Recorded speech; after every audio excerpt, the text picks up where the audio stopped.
Hi everybody, this is your educator Shubham Pathak and welcome to the second marathon of the session जो कि है हमारे civics की। तो class 10th term 2 social science exam की तैयारी चल रही है। ऑलरेडी मैं आपको ज्योग्राफी का मैराथन करा चुकी हूँ और आज सिविक्स का मैराथन हो रहा है। आज एक और स्पेशल चीज़ हो रही है, वो ये है कि आज मैं पहली बार माइक लगा के पढ़ा रही हूँ।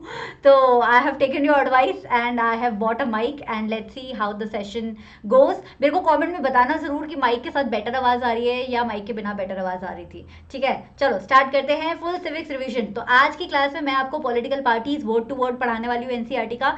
इसके साथ साथ आउटकम्स ऑफ डेमोक्रेसी कराने वाली हूँ। इनके थ्योरी क्वेश्चन यानी कि 3 मार्कर 5 मार्कर क्वेश्चन भी इंपॉर्टेंट क्वेश्चन कराने वाली हूँ। एट द सेम टाइम मैं आपको केस बेस्ड क्वेश्चन भी कराने वाली हूँ। Like I said, one stop solution हो जाएगा आपकी सिविक्स की प्रॉब्लम्स का। ये चैप्टर की एक्सप्लेनेशन हो जाएगी, केस बेस्ड क्वेश्चन हो जाएंगे, थ्योरी क्वेश्चन हो जाएंगे, सब कुछ हो जाएगा। चलो स्टार्ट करते हैं पॉलिटिकल पार्टीज। तो पॉलिटिकल पार्टीज का जो पहला पन्ना है उसमें सब कुछ इंपॉर्टेंट है। पॉलिटिकल पार्टीज की डेफिनेशन यानी कि पॉलिटिकल पार्टीज का मीनिंग, उसके कंपोनेंट्स, उसके फंक्शन, तीनों चीजें बहुत भयंकर तरीके से इंपॉर्टेंट है। पॉलिटिकल पार्टीज का मीनिंग क्या होता है बच्चा? It is nothing but a group of the people, मतलब लोगों का ऐसा झुंड, ऐसा समुदाय जिनके कॉमन आइडियाज है, कॉमन बिलीफ हैं, कॉमन प्रिंसिपल हैं और जो इलेक्शन में कॉन्टेस्ट करते हैं ताकि इलेक्शन में जीत सके और सरकार बना सके, इसी झुंड को बोला जाता है पॉलिटिकल पार्टीज। तो political parties is a group of people with common ideas, belief and principle who contest the election या contest in the election to hold the power and make the government. ये चार चीजें आपकी definition में या आपके अर्थ में जरूर होनी चाहिए पॉलिटिकल पार्टीज के। कंपोनेंट्स की बात करते हैं। कंपोनेंट मतलब पॉलिटिकल पार्टीज के कितने पुर्जे होते हैं। तो मेजरली पॉलिटिकल पार्टीज के 3 पुर्जे होते हैं। पहले वाले पुर्जों को बोला जाता है, पहले वाले कंपोनेंट्स को बोला जाता है लीडर्स। ये लीडर्स वो सक्सेसफुल मेंबर्स होते हैं पॉलिटिकल पार्टीज के जो काफी सालों से पॉलिटिक्स कर रहे होते हैं और सालों की पॉलिटिक्स का इन्हें फल मिलता है। और किसी भी पॉलिटिकल पार्टी के अंदर सबसे ज्यादा अगर किसी की बात सुनी जाती है तो वो इन लीडर्स की सुनी जाती है। तो leaders are very very privileged members of the political parties who have a great political career and who influence the things in political party. इनका बड़ा इन्फ्लुएंस होता है, बड़ा वर्चस्व होता है पार्टी के अंदर भी, पार्टी के बाहर भी। दूसरी कैटेगरी होती है एक्टिव मेंबर्स की। ये वो बेचारे मेंबर्स होते हैं पॉलिटिकल पार्टी के जो मेंबर्स तो हैं लेकिन अभी इनका करियर इतना अच्छा नहीं रहा है, पॉलिटिकल करियर, कि ये पॉलिटिकल पार्टी को इन्फ्लुएंस कर पाए, उसके डिसीजंस, उसके प्रोग्राम और पॉलिसी को इन्फ्लुएंस कर पाए। तो ये बेचारे मेंबर्स हैं लेकिन लीडर से इनकी पावर जो है पॉलिटिकल पार्टी के अंदर कम है, इनकी चलती पॉलिटिकल पार्टी के अंदर कम है, लेकिन मेहनत सबसे ज्यादा बेचारे यही करते हैं। फिर तीसरा कंपोनेंट पॉलिटिकल पार्टी का आता है हम और आप, जिन्हें बोला जाता है फॉलोवर। तो हम और आप किसी ना किसी पॉलिटिकल पार्टी को ना चाहते हुए भी सपोर्ट जरूर करते हैं, चाहे वो कांग्रेस हो, चाहे वो कम्युनिस्ट पार्टी ऑफ इंडिया हो, चाहे वो बीजेपी हो या कोई भी रीजनल पार्टी हो। तो हम और आप जो पॉलिटिकल पार्टी को पसंद करते हैं और इलेक्शन में चाहते हैं कि हमारी वाली पॉलिटिकल पार्टी जीते, हमें क्या बोला जाता है? हमें फॉलोवर बोला जाता है। तो लीडर, एक्टिव मेंबर और follower, these are the 3 components of the political parties. Now let's talk about the political party का क्या काम होता है। सारा दिन टेटे टेटे करते रहते हैं पॉलिटिकल पार्टीज के मेंबर, परेशान करते रहते हैं। कोई तो अच्छा काम करते होंगे? बिल्कुल करते हैं। इनकी टेटे टेटे आपको जितनी मर्जी खराब लगे, पॉलिटिकल पार्टीज के फंक्शंस बहुत इंपॉर्टेंट है। पहला काम है इलेक्शंस में खड़े होना। भाई डेमोक्रेसी है तो फ्री और फेयर इलेक्शन होंगे, तो इलेक्शन में खड़ा कौन होगा? हम और आप थोड़ी होंगे। मेरा काम है पढ़ाना, आपका काम है पढ़ना। खड़ा कौन होगा?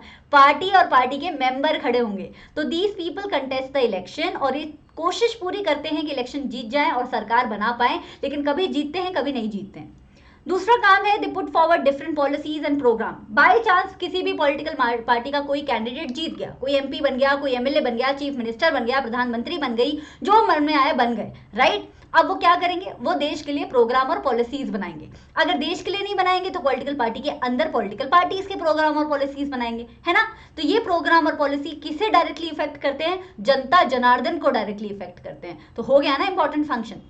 तीसरा point, parties play a decisive role in making laws for the countries. बहुत बड़ा डिसीजन है ये, बहुत बड़ा फंक्शन है ये। अगर गलती से जीत जाती है पॉलिटिकल पार्टीज के मेंबर तो सरकार बना लेते हैं, तो हमारे लिए लॉज बनाते हैं और देश चलाने का बड़ा सा जिम्मा इनके हाथों में आ जाता है। तो डिसीजन मेकिंग का काम करते हैं, सरकार चलाने का काम करते हैं। बाई चांस सरकार नहीं बनाते हैं, रूलिंग पार्टी नहीं बनते हैं, तो ऑपोजिशन पार्टी बन जाते हैं। भाई जिसकी सरकार चल रही है वो तो रूलिंग पार्टी, लेकिन जरूरी नहीं ना कि हर पॉलिटिकल पार्टी की इतनी मेजोरिटी मिले कि उसकी सरकार बन जाए। कुछ पार्टीज होती हैं जिनके एक दो मेंबर जीत जो जा जाए इलेक्शन में, लेकिन वो रूलिंग पार्टी नहीं बन पाते, वो पार्टी बनती है ऑपोजिशन पार्टी। जैसे अभी बीजेपी अगर रूलिंग पार्टी में आती है, बीजेपी की कोलिशन गवर्नमेंट अगर रूलिंग पार्टी में आती है, तो ऑपोजिशन में कांग्रेस खड़ी है ना। तो ऑपोजिशन पार्टी का काम होता है रूलिंग पार्टी के प्रोग्राम और पॉलिसीज की क्रिटिसिज्म करना।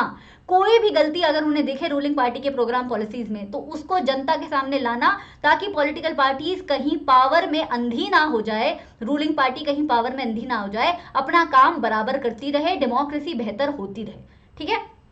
Party shape public opinion. भाई हाँ, हरियाणा में बैठे हुए हैं, हमें क्या पता बैंगलोर में क्या चल रहा है। अब बैंगलोर के लोगों को क्या पता असम में क्या चल रहा है, असम के लोगों को क्या पता केरला में क्या चल रहा है। तो ये पॉलिटिकल पार्टीज और उनके मेंबर्स की जिम्मेदारी होती है कि वो पूरे देश के सामने अलग अलग जगहों से जो मुद्दे उठ रहे हैं, जो प्रॉब्लम्स और इश्यूज क्रिएट हो रहे हैं, उनको सामने लाएं, मीडिया के सामने लाएं, जनता के सामने लाएं। कोई गलती है तो भी, कोई अच्छाई है तो भी। तो ये लोगों का ओपिनियन फॉर्म करते हैं। हम सिर्फ अखबारों से नॉलेज नहीं लेते हैं, हम टीवी देखते हैं और लीडर्स जिन मुद्दों पे बात कर रहे होते हैं उनसे भी हम नॉलेज लेते हैं, और उनसे भी हमारा खुद का एक ओपिनियन, एक पर्सपेक्टिव बिल्ड होता है। चाहे गलत हो चाहे सही हो, लेकिन बिल्ड तो होता है। Then provide access to the government machinery and welfare scheme. देखो गवर्नमेंट वेलफेयर स्कीम्स बनाती है, जैसे कि विधवा पेंशन प्लान, जैसे कि reservation for let's say people with disabilities, ऐसी बहुत सारी वेलफेयर स्कीम्स बनती रहती हैं, वेलफेयर प्रोग्राम्स बनते रहते हैं। इन वेलफेयर प्रोग्राम्स के लिए ऑफिसेस होते हैं, प्रॉपर गवर्नमेंट ऑफिसेस, और उन गवर्नमेंट ऑफिसेस में गवर्नमेंट ऑफिसर्स बैठे होते हैं। जनता उनके पास जाएगी तो भी काम हो जाएगा, लेकिन जो नॉर्मल जनता है, जो इलिटरेट अनपढ़ जनता है, उनको ना ऑफिसेस जाने में बहुत डर लगता है। मेरी मम्मी को भी बैंक में अगर लोन लेने जाना है ना, तो वो अकेले नहीं जाएगी, वो मेरे को पकड़ के लेके जाएगी या मेरे पापा को पकड़ के लेके जाएगी। यूजुअल बैंक के काम में शायद उनको इतनी दिक्कत ना है, लेकिन लोन की एक्टिविटी में उनको लगेगा कि नहीं, कोई और भी साथ में होना चाहिए, क्योंकि उन्हें ये डरावनी एक्टिविटी लगती है। Now my mom is still literate, I am talking about the normal common people of India, जो बहुत ज्यादा इलिटरेट भी हो सकते हैं। तो उन्हें गवर्नमेंट ऑफिशियल्स के पास जाने में हिचक होती है, लेकिन पॉलिटिकल पार्टीज के मेंबर के पास जाने में हिचक नहीं होती है। वेलफेयर स्कीम की चाहे इंफॉर्मेशन चाहिए हो, चाहे वेलफेयर स्कीम के बेनिफिट्स अवेल करने हो, लोग पॉलिटिकल पार्टीज के मेंबर को ज्यादा चूज करते हैं। तो बच्चा ये फंक्शन जरूर याद कर लीजिएगा, रट लीजिएगा। 5-6 तो पेपर में आएंगे ही आएंगे, 3 मार्क्स में भी आ सकता है, 5 मार्क्स में भी आ सकता है। आगे चलते हैं। Political parties agree on some policies and programs for the society with a view to promote collective good. Political party के जो मेंबर होते हैं वो कुछ प्रोग्राम और पॉलिसी पे अग्री भी करते हैं कि हाँ भाई सोसाइटी के लिए ये सही है। जैसे मेरे से अगर कोई पूछेगा कि शुभम इंडिया की डेवलपमेंट कैसे होगी, तो मैं बोलूंगी जब इंडिया का हर बच्चा या हर बच्ची पढ़ लिख लेगा तो इंडिया की डेवलपमेंट होगी। ऐसे हर पॉलिटिकल पार्टी का ना अपना अपना मुद्दा होता है। कोई हेल्थ को लेकर प्लान बनाती है, कोई जातिवाद करती है, कोई रिलीजन के नाम पे वोट मांगती है, कोई एजुकेशन के नाम पे वोट मांगती है, कोई अपने लीडर के नाम पे वोट मांगती है। हर पॉलिटिकल पार्टी अपनी एक विचारधारा रखती है। Parties try to persuade people with their policies and are better than the other. Parties लोगों को ये कन्विंस करने की कोशिश करती हैं कि जो उनकी प्रोग्राम और पॉलिसी है वो बाकी प्रोग्राम और पॉलिसी से बेहतर है, इसलिए उन्हें वोट मिलना चाहिए, बाकी किसी पार्टी को वोट नहीं मिलना चाहिए। और वो ऐसा झांसा देते हैं लोगों को कि अगर वो जीत जाएंगे, जनता उन्हें जिता देगी, तो फिर जब वो सरकार बनाएंगे तो जो पॉलिटिकल पार्टीज की प्रोग्राम्स वो अभी आपको बता रहे हैं, इलेक्शन कैंपेनिंग में आपको बता रहे हैं, चिल्ला चिल्ला के, रैलियां निकाल निकाल के, उनमें से कुछ प्रोग्राम और पॉलिसीज वो इंप्लीमेंट करेंगे। राइट? झूठे वादे, सच्चे वादे, दोनों तरीके के वादे होते हैं, हम सबको पता है। Now let's talk about what is partisan. Partisan का मतलब होता है बच्चा एक ऐसा व्यक्ति या एक ऐसी व्यक्ति जो स्ट्रांगली किसी पार्टी, किसी ग्रुप, किसी फैक्शन को समर्पित होती है। कई बार क्या होता है, हम और आप जैसे लोग जो हैं उन्हें मतलब है कि देश की डेमोक्रेसी अच्छी चलती रहे, तो हम पॉलिटिकल पार्टीज के भक्त नहीं बनते हैं, हम ब्लाइंड फॉलोअर्स नहीं बनते हैं, चाहे किसी भी पॉलिटिकल पार्टी की बात हो रही हो।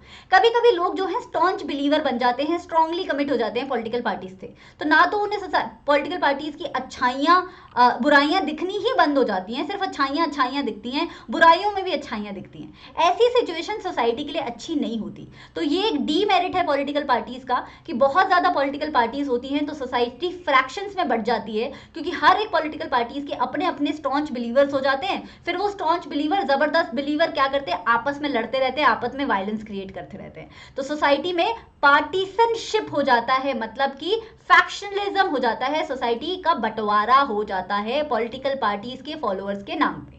ठीक है जी, आगे चलते हैं। Need for the political party, क्या जरूरत है पॉलिटिकल पार्टी की? क्या डेमोक्रेसी पॉलिटिकल पार्टीज के बिना नहीं चल सकती? तो उसका उत्तर है कि नहीं चल सकती। देखो, दो तरीके की डेमोक्रेसी होती है, एक होती है डायरेक्ट, एक होती है रिप्रेजेंटेटिव। डायरेक्ट डेमोक्रेसी में तो हम सब मिलकर डिसीजन ले लेकिन डायरेक्ट डेमोक्रेसी प्रैक्टिकल नहीं है, क्योंकि दुनिया में इतने सारे लोग हैं, देश में इतने सारे लोग हैं, सब लोग बैठ के कहाँ डिसीजन लेंगे? और कोई काम नहीं है क्या अपने पास? हम पढ़ाएंगे लिखाएंगे नहीं क्या? और भी तो काम है। तो इसलिए दुनिया में सबसे ज्यादा स्टेबल और सबसे ज्यादा कॉमन फॉर्म ऑफ डेमोक्रेसी होती है रिप्रेजेंटेटिव फॉर्म ऑफ डेमोक्रेसी, जिसमें हम क्या करते हैं, अपने लीडर चूज कर देते हैं और उन्हें बोलते हैं अब तुम्हारा काम है हमारे नाम पे अच्छी सरकार बनाना, नहीं बनाओगे तो अगली बार बदल देंगे। इंडिया में क्या है? Representative form of democracy. USA में क्या है? रिप्रेजेंटेटिव। फ्रांस में क्या है? रिप्रेजेंटेटिव। दुनिया की मोस्टली लोकतंत्र जो है रिप्रेजेंटेटिव डेमोक्रेसी पे चल रहे हैं, because this is the most practical one. तो इसमें क्या होता है कि आप अपने लीडर्स किसे बनाओगे? ये थोड़ी बोलोगे पड़ोस वाले अंकल जो है उनको बता देते हैं अपने लीडर, नहीं। तो जब रिप्रेजेंटेटिव फॉर्म ऑफ डेमोक्रेसी है तो उसमें पॉलिटिकल पार्टीज का इंपॉर्टेंट रोल हो जाता है, क्योंकि जब तक आपको पता नहीं होगा कि ये व्यक्ति इस पार्टी से बिलोंग करता है या करती है, तब तक आपको उनके बारे में कुछ पता नहीं होगा। हम अपने लीडर्स को पर्सनली थोड़ी जानते हैं, हम उनको बस उतना ही जानते हैं जितना वो हमें बताते हैं। तो जब तक पार्टी का बैकग्राउंड नहीं पता होगा, पार्टी के प्रोग्राम, पॉलिसीज और फंडे नहीं पता होंगे, तब तक हम अपना अच्छा लीडर चूज नहीं कर पाएंगे और फिर डेमोक्रेसी का फायदा नहीं हो पाएगा। तो डेमोक्रेसी को अच्छे से काम करने के लिए, सरकार अच्छे से चलाने के लिए पॉलिटिकल पार्टीज की जरूरत हमें जरूर है। अब कहां जाए? बात करते हैं टाइप्स ऑफ पॉलिटिकल पार्टी के सिस्टम। कितनी तरीके के होते हैं बच्चा? 3 तरीके के होते हैं मेजरली पॉलिटिकल पार्टी के सिस्टम डेमोक्रेसी में। एक होता है one party system. One party system में सिर्फ एक ही पॉलिटिकल पार्टी होती है जो बार बार सरकार बनाती है। जैसे क्लास 9th में what is democracy, Y democracy में पढ़ के आए थे ना, चाइना का ढोंग। पहले क्या होता था? चाइना ढोंग किया करता था, इलेक्शन कराता था, पीरियोडिक इलेक्शन, टाइम टाइम पे इलेक्शन कराता था, लेकिन उसमें एक ही पार्टी बार बार जीती थी, कम्युनिस्ट पार्टी। तो ये कोई सच्ची डेमोक्रेसी थोड़ी है, ये तो झूठी डेमोक्रेसी, आप ढोंग कर रहे हो डेमोक्रेसी का। दूसरा होता है bi party system. Bi party system का दूसरा नाम होता है टू पार्टी सिस्टम। इसमें क्या होता है कि 2 मेजर पार्टीज के चांसेस होते हैं सरकार बनाने के, मतलब और भी पार्टीज हो सकती हैं, लेकिन बार बार सरकार जो है उन्हीं 2 पार्टी में किसी की बन रही होती है। यूएसए और यूके ऐसे 2 नेशन हैं जहां पे सदियों से ऐसा देखा जा रहा है कि उनकी डेमोक्रेसी में 2 ही मेजर पॉलिटिकल पार्टीज होती हैं, उसमें से कोई एक बार बार सरकार बनाती रहती है। तो डेमोक्रेसी की ट्रू डेमोक्रेसी होने के लिए एटलीस्ट बाई पार्टी सिस्टम होना जरूरी है। वन पार्टी सिस्टम में तो आप वोटर को चॉइस ही नहीं दे रहे ना, आप थोड़ी बोल रहे हो इलेक्शन में तुम चूज करो कौन जीतेगा, आपको पहले पता है कौन जीतेगा, एक ही पार्टी है वही जीती जा रही है बार बार। तो डेमोक्रेसी को डेमोक्रेसी सही मायने में होने के लिए एटलीस्ट 2 पार्टी सिस्टम होना जरूरी है। फिर होते हैं हमारे जैसे देश, इंडिया जैसे देश, फ्रांस जैसे देश, जहां पे बहुत सारी रीजनल डिस्पैरिटी होती है, अलग अलग भाषाएं, अलग अलग धर्म, अलग अलग लैंग्वेजेस के लोग होते हैं। तो यहाँ पे मल्टी पार्टी सिस्टम चलता है, मतलब कि 2 से अधिक पार्टीज होती हैं, 2 से ज्यादा पार्टीज होती हैं जिनके पास फेयर चांस होता है सरकार बनाने का। तो multi party system is a system in which more than 2 parties have a reasonable chance to come in power and form the government. One party में only one party has a fair chance to win the election. In 2 party at least 2 parties have the fair chance to win the election. ठीक है जी, example याद रखेंगे, paper में आ सकता है 2 marks में। आगे चलेंगे। यहाँ पे मैं क्या कर रही हूँ, वन पार्टी सिस्टम की खासियत, मल्टी पार्टी सिस्टम की खासियत, सब कुछ यहाँ पे दे रही हूँ। वन पार्टी सिस्टम में क्या होता है? पहली बात तो ये डेमोक्रेटिक है नहीं। वन पार्टी सिस्टम में स्ट्रॉन्ग गवर्नमेंट बनती है, स्टेबल गवर्नमेंट बनती है, क्योंकि कोई और सरकार बदल ही नहीं थी ना, सरकार तो चले जा रही है, वही सेम सरकार चले जा रही है, पैसे भी नहीं लगते, इलेक्शन करा के क्या करोगे, वही सरकार है, एक तरीके की डिक्टेटरशिप है, अनडेमोक्रेटिक है, कोई चॉइस नहीं मिल रही वोटर्स को। तो ये वन पार्टी सिस्टम की कुछ अच्छी बातें और कुछ बुरी बातें ज्यादा हैं, अच्छी बातें कम है। मल्टी पार्टी सिस्टम के मेरिट्स होते हैं कि हर किसी को अपना हक होता है अपनी बात आगे रखने का, हर किसी को रिप्रेजेंटेशन मिलता है, हर प्रांत, हर लैंग्वेज, हर रिलीजन के लोग सरकार में देखने को मिलते हैं, और वोटर्स के पास अच्छी खासी चॉइस होती है कि वो जिस पार्टी को चाहें पावर में ला सकते हैं। डीमेरिट ये है कि सरकार बार बार बदलती रहती है, तो पुराने प्रोग्राम और पॉलिसीज खारिज होते रहते हैं, नए नए बनते रहते हैं, तो सरकार बड़ी अनस्टेबल सी रहती है, बड़ा मेस्ड अप सिस्टम सा लगता है, बड़ा मेसी सा लगता है पॉलिटिकल सिस्टम। लेकिन ये सारी खामियां होने के बाद भी मल्टी पार्टी सिस्टम सबसे बेहतर देखने को मिलता है, एटलीस्ट हमारे देश में। तो इंडिया के लिए बच्चा मल्टी पार्टी सिस्टम बेस्ट है, because we have different types of people. अगर एक ही पार्टी होगी तो उसमें एक ही तरीके के लोग देखने को मिलेंगे, हो सकता है कि एक ही लैंग्वेज बोलने वाले लोग दिखें, एक ही रिलीजन के लोग दिखें, तो फिर बाकी रिलीजन और बाकी लैंग्वेजेस और बाकी कम्युनिटीज का क्या होगा। तो इंडिया जैसी कंट्री, जितनी डाइवर्सिटी होगी वहां पे उतनी पार्टीज का होना और जीतने के चांसेस होना जरूरी है। ठीक है जी। तो अभी तक क्या क्या पढ़ लिया, पार्टी का मीनिंग पढ़ लिया, पॉलिटिकल पार्टी का कॉम्पोनेंट्स पढ़ लिए, फंक्शंस पढ़ लिए, 3 तरीके के पार्टी सिस्टम पढ़ लिए, इंडिया के लिए कौन सा सूटेबल है ये भी पढ़ लिया। आप क्या पढ़े, इलेक्शन कमीशन। क्या होता है इलेक्शन कमीशन? इलेक्शन मतलब कि इलेक्शन को क्या बोलते हैं हिंदी में? इलेक्शन को हिंदी में याद ही नहीं आ रहा, इलेक्शन ही बोल देते हैं अभी। तो इलेक्शन कमीशन इंडिया में एक ऑटोनॉमस बॉडी है। ऑटोनॉमस का मतलब इंडिपेंडेंट बॉडी है, किसी के झांसे में नहीं आती, किसी की बात नहीं सुनती। ये वो बॉडी है जो इंडिया में इलेक्शन कंडक्ट कराने के लिए रिस्पॉन्सिबल है। हर लेवल पे इलेक्शन जो है इलेक्शन कमीशन ही कंडक्ट कराती है, चाहे वो स्टेट लेवल हो चाहे वो सेंटर लेवल हो। ठीक है, तो it is an independent body which is responsible for holding the election and conducting them and बस, हाँ इतना ही है।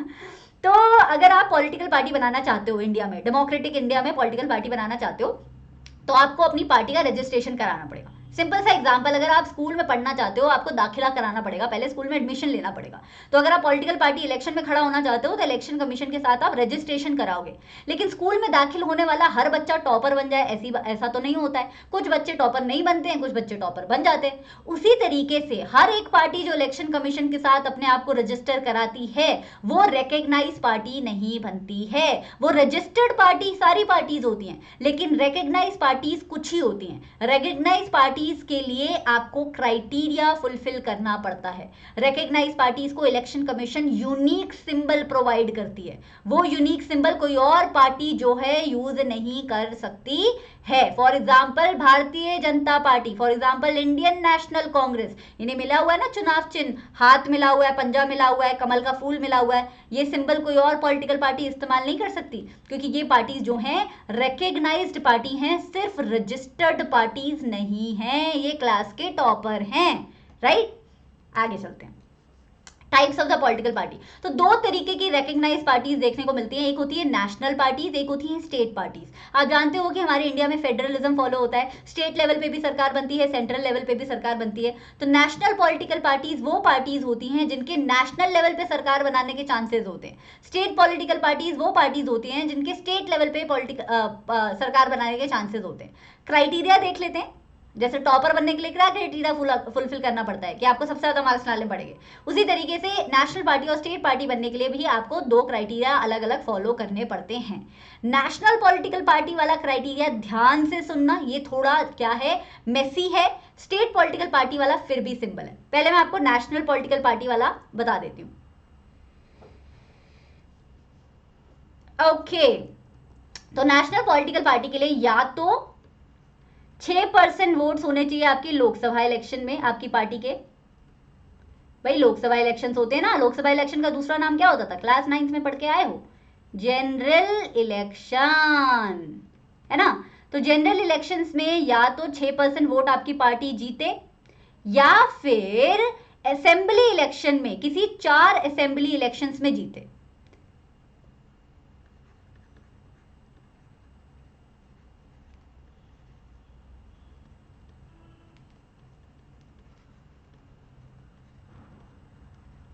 इन दोनों में से कोई एक चीज प्लस 4 सीट्स इन लोकसभा। अगर ये क्राइटेरिया फुलफिल कर लिया हो तो मुबारक हो, आपकी पार्टी बन गई है national political party. State political party के लिए क्या करना पड़ता है, 6% वोट होने चाहिए आपके किसी भी स्टेट की विधानसभा में। स्टेट की विधानसभा को इंग्लिश में बोलते हैं स्टेट लेजिस्लेटिव असेंबली, जैसे हरियाणा की विधानसभा, उत्तर प्रदेश की विधानसभा, so on and so forth. इसके साथ साथ स्टेट असेंबली में, आपकी स्टेट की असेंबली में आपके पास 2 सीटें होनी चाहिए। जब आप ये दोनों क्राइटेरिया फुलफिल कर देते हो तो स्टेट पॉलिटिकल पार्टी बन जाते हो, जैसे कि डीएमके, जैसे कि Shiv Sena, etcetera etcetera. State political parties आगे जाके नेशनल पार्टीज भी बन सकती हैं। ठीक है जी, चलते आगे। अब आगे चले हम नेशनल पॉलिटिकल पार्टीज डिस्कस करें, उससे पहले बहुत जरूरी है ये समझना कि अलायंस क्या होता है और कोलिजन की सरकार क्या होती है। अलायंस का मतलब है दोस्ती, कोलिजन का मतलब है गठबंधन। अब ध्यान से सुनना, इलेक्शन से पहले अगर किसी पॉलिटिकल पार्टी को ऑलरेडी समझ आ गया है कि उसके जीतने के चांसेस थोड़े कम लग रहे हैं इस बार, तो वो क्या करेगी, बाकी पॉलिटिकल पार्टीज में से कोई एक दो पॉलिटिकल पार्टी चूज करके हाथ मिला के एक संगठन बना लेगी, एक अलायंस बना लेगी और फिर इलेक्शन में खड़ी होगी as an alliance. Independent party की तरह खड़ी नहीं होगी, अलायंस की तरह इलेक्शन में खड़ी होगी ताकि जीतने के चांसेस बढ़ जाए। ठीक है, तो इलेक्शन से पहले जो दोस्ती बना के ग्रुप बनाया जाता है जीतने के चांसेस बढ़ाने के लिए, उसे अलायंस बोलते हो। तो when several political parties join hands for the purpose of contesting election, it is known as alliance. For example NDA, for example UPA, National Democratic Alliance जो बीजेपी लीड करता है, UPA यूनाइटेड प्रोग्रेसिव अलायंस जो Congress lead करता है। ये दो तीन बहुत फेमस अलायंसेज हैं इंडिया के, बहुत सालों से चले आ रहे हैं। कोलिजन की सरकार तब होती है जब सारी पॉलिटिकल पार्टीज को लग रहा होता है कि हम तो जीत जाएंगे, हमें तो मेजॉरिटी मिलेगी, लेकिन हो जाती है टाए टाए फिस। इलेक्शन के रिजल्ट्स आने के बाद जब पता चलता है कि किसी भी पार्टी को ट्रू मेजॉरिटी नहीं मिली, तो पार्टीज क्या करती हैं, आपस में फिर से गठबंधन की सरकार बनाने की कोशिश करती हैं। बाकी पार्टीज के वोट और अपनी पार्टी के वोट मिला के मेजॉरिटी का क्राइटेरिया पूरा करके सरकार बनाने की कोशिश करती हैं। उसे बोला जाता है गठबंधन की सरकार। तो when no single party gets a majority in the election and the government is formed by two or more parties coming together, it is known at collision government. सबसे बड़ा डिफरेंस है, अलायंस इलेक्शन से पहले बनता है, collision government election के बाद बनती है। तीन इंपॉर्टेंट अलायंसेज हैं हमारे देश में, एनडीए, यूपीए, लेफ्ट फ्रंट। ठीक है जी। नेक्स्ट मेजर पॉलिटिकल पार्टीज पे आते हैं। मेजर पॉलिटिकल पार्टीज में हमारे सिलेबस में नेशनल पॉलिटिकल पार्टीज हैं, स्टेट पॉलिटिकल पार्टीज के बारे में इतना डिटेल में नहीं है। एक एक करके करते हैं। पहले इंडियन नेशनल कांग्रेस से स्टार्ट करते हैं, जिसे प्यार से कांग्रेस पार्टी भी बोला जाता है। ये दुनिया की one of the oldest party में आती है। हमारे देश में 1885 में बनी थी ये पॉलिटिकल पार्टी। इस पॉलिटिकल पार्टी का हमारे देश की फ्रीडम स्ट्रगल में बहुत बड़ा योगदान रहा है। गांधी जी के साथ मिलकर national non cooperation, civil disobedience, सारी की सारी मूवमेंट्स में बढ़ चढ़ के पार्टिसिपेट करती थी इंडियन नेशनल कांग्रेस। इसी की वजह से पार्टी आज़ादी होने के बाद भी इंडिया में बहुत फेमस रही और कई सारे सालों तक सिर्फ और सिर्फ सरकार सेंटर में और स्टेट में इंडियन नेशनल कांग्रेस की बना करती थी, क्योंकि ये इतनी पॉपुलर थी देश में। ये पार्टी जो है सेकुलरिज्म को फॉलो करती है, parliamentary form of representative democracy को फॉलो करती है। सेक्युलरिज्म का मतलब होता है धर्म निरपेक्षता, सारे धर्म एक समान। ये लोगों के वेलफेयर को फॉलो करती है कि अमीरों और गरीबों दोनों का भला हो, सोसाइटी में सिर्फ अमीरों का भला ना हो। ठीक है, इसका चुनाव चिन्ह आपको पता ही है, ये इसका चुनाव चिन्ह, ये पहले वाला है ना, जो हाथ का पंजा बना हुआ है, ये इंडियन नेशनल कांग्रेस का चुनाव चिन्ह है। अभी हम चलते हैं दूसरे पे, भारतीय जनता पार्टी, जैसे बीजेपी बोलते हो। अभी जो सरकार चल रही है एनडीए की सरकार, उसमें सबसे ज्यादा वोट एनडीए में किसके हैं, बीजेपी के हैं, है ना। तो 1980 में ये पार्टी बनी थी। जब बनी थी तब इसका नाम था भारतीय जनसंघ, बाद में इसका नामकरण दोबारा हुआ और भारतीय जनता पार्टी बन गई। ये पार्टी हमेशा से कल्चरल नेशनलिज्म को फॉलो करती रही है, हिंदुत्व को फॉलो करती रही है, इंडियन नेशनहुड और पॉलिटिक्स में हिंदुत्व को लाना चाहती है। और अभी पार्टी पावर में है तो हिंदुत्व के एलिमेंट्स आपको देखने को मिलते भी हैं। ये पार्टी जब से बनी है तब से यही बात बोल रही थी कि जम्मू एंड कश्मीर को इंडिया में अच्छे से इंटीग्रेट कर देंगे ताकि पूरी इंडिया में यूनिफॉर्म सिविल कोड रहे। और अभी आपको पता है कि रिसेंटली बीजेपी ने जम्मू एंड कश्मीर को अच्छे से इंटीग्रेट कर भी दिया। जो स्पेशल राइट्स थे जेएनके के पास वो अब नहीं है, राइट। तो ये रिलीजियस कन्वर्जन्स के खिलाफ है, लोगों के धर्म परिवर्तन जोर जबरदस्ती से कराया जाए उसके खिलाफ है, हिंदुत्व को फॉलो करती है और यूनिफॉर्म सिविल कोड में विश्वास रखती है। तीसरी पार्टी है आपकी, अच्छा इसका चुनाव चिन्ह पता ही होगा, इसका चुनाव चिन्ह ये रहा, सेकेंड वाला कमल का फूल। अभी जाते हैं हम तीसरी पार्टी की तरफ, ऑल इंडिया तृणमूल कांग्रेस। तृणमूल, त्रीन का मतलब तीन, मूल का मतलब फ्लावर। तो इसके चुनाव चिन्ह आपको नाम से ही याद हो जाएगा, तीन पत्तियां दिखेंगी आपको इसके चुनाव चिन्ह में। ये पार्टी 1998 को 1 जनवरी को बनाई गई थी ममता बनर्जी के नेतृत्व में। ये पार्टी नेशनल पार्टी 2016 में बनी। पार्टी का चुनाव चिन्ह है फूल और घास। पार्टी अगेंस्ट सेकुलरिज्म को फॉलो करती है, फेडरलिज्म को फॉलो करती है और रिलीजन बेस्ड पॉलिटिक्स में विश्वास कम रखती है। पार्टी वेस्ट बंगाल में पावर में हमेशा रहती है, मतलब मोस्टली पावर में रहती है। बाकी अरुणाचल प्रदेश, मणिपुर, त्रिपुरा, नॉर्थ ईस्ट की स्टेट्स में भी इसकी पकड़ ठीक ठाक है। तृणमूल कांग्रेस का जो चुनाव चिन्ह है वो ये है बच्चा, ये जो फूल दिख रहा है ना आपको, 3 पत्ते वाला फूल दिख रहा है, ये है आपका तृणमूल कांग्रेस का चिन्ह। फिर आती है बहुजन समाज पार्टी। बहुजन मतलब दूसरा समाज, अदर समाज। तो नाम से ही आपको पता चल रहा है कि बहुजन समाज पार्टी जो है सोसाइटी के उन कम्युनिटीज का ज्यादा साथ देती है जिन्हें सोसाइटी से अलग रखने की हिस्टोरिकली कोशिश की जाती थी। For example Dalit section of the society, Adivasi section of the society and OBC section of the society. तो ये welfare schemes usually Dalit, Adivasi and OBC के लिए बनाती है, और जो रिलीजियस माइनॉरिटीज हैं कंट्री में या स्टेट में, उनके लिए अक्सर काम करती हुई दिखाई देती है। पार्टी की लीडरशिप काशीराम जी के अंडर में हुई थी। इन्होंने पार्टी फॉर्म की थी 1984 में, और अभी भी काशीराम जी की कई सारी आइडियोलॉजीज की झलक इस पार्टी में देखने को मिलती है। तो वेलफेयर करना चाहती है ये, specially the oppressed section of the society. Uttar Pradesh में बीएसपी की पकड़ अच्छी है, दिल्ली में भी ठीक ठाक है, पंजाब में भी ठीक ठाक है। चुनाव चिन्ह दिखा दें। चुनाव चिन्ह है ये नीला वाला हाथी, ठीक है, नीला हाथी बहुजन समाज पार्टी। नेक्स्ट है आपकी कम्युनिस्ट पार्टी ऑफ इंडिया। 1925 में बनी थी, तो काफी पुरानी पार्टी इसमें आती है। ये party communist party of India, नाम से ही पता चल रहा है, कार्ल मार्क्स की आइडियोलॉजी, लेनिन की ideology, secularism ideology, democratic ideology, इन सब में विश्वास रखती है। इसका मानना है कि सोसाइटी में गरीबों का भी भला होना चाहिए, सिर्फ अमीरों का भला नहीं होना चाहिए। पार्लियामेंट और डेमोक्रेसी दोनों में विश्वास रखती है। वर्किंग क्लास पॉपुलेशन, क्योंकि आप क्लास 9 में पढ़ के आए हो, कम्युनिज्म का मतलब होता है वर्कर्स वाली सरकार ना। कम्युनिज्म पढ़ा था ना क्लास 9 में, सोशलिज्म कम्युनिज्म। कम्युनिज्म में क्या बोला जाता था कि इंडस्ट्रियल सोसाइटी में सिर्फ इंडस्ट्रियलिस्ट अपने प्राइवेट गुड के बारे में सोचते हैं, प्राइवेट प्रॉफिट के बारे में सोचते हैं, वर्कर्स का भला नहीं होता। तो कम्युनिस्ट पार्टी इसी के अगेंस्ट है। वो फार्मर्स और गरीब लोगों का दोनों का भला चाहती है सोसाइटी में। केरला में कम्युनिस्ट पार्टी ऑफ इंडिया काफी फेमस है, वेस्ट बंगाल में फेमस है, पंजाब में फेमस है, थोड़ा बहुत आंध्र प्रदेश और तमिलनाडु में भी फेमस रहा करती थी, अभी थोड़ा थोड़ा कम होती जा रही है। इसका चुनाव चिन्ह ये रहा, देखो, एक सिक्कल है और एक हथौड़ा है। हथौड़ा सिंबलाइज करता है वर्कर, और सिक्कल यानी कि ये जो धान काटने वाला जो औजार है, ये सिंबलाइज करता है फार्मर। तो उन्हीं दोनों के लिए ये पार्टी काम करती है, फार्मर और आपका सिक्कल, है कि नहीं? ओके, एक सेकेंड, इसकी पार्टी सिंबल में मेरे को कुछ तो कमी दिख रही है, मैं एक बार कंफर्म कर लूं।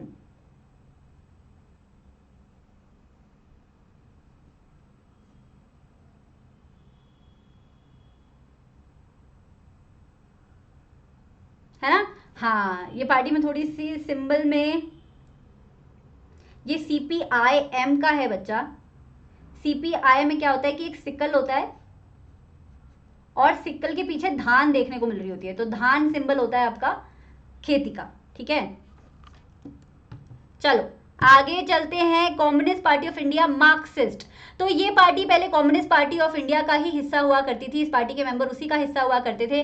बाद में थोड़ा आइडियोलॉजिकल डिफरेंस आ गया, तो इस पार्टी ने जो है अपने आप को अलग कर लिया, मेंबर्स ने अलग करके अपनी अलग पार्टी बना ली। 1964 में अलगाव हुआ। इस पार्टी को बोला जाता है communist party of India, Marxist. तो ये कम्युनिज्म में ही विश्वास रखती है, लेकिन मार्क्सिस्ट आइडियोलॉजी में ज्यादा विश्वास रखती है।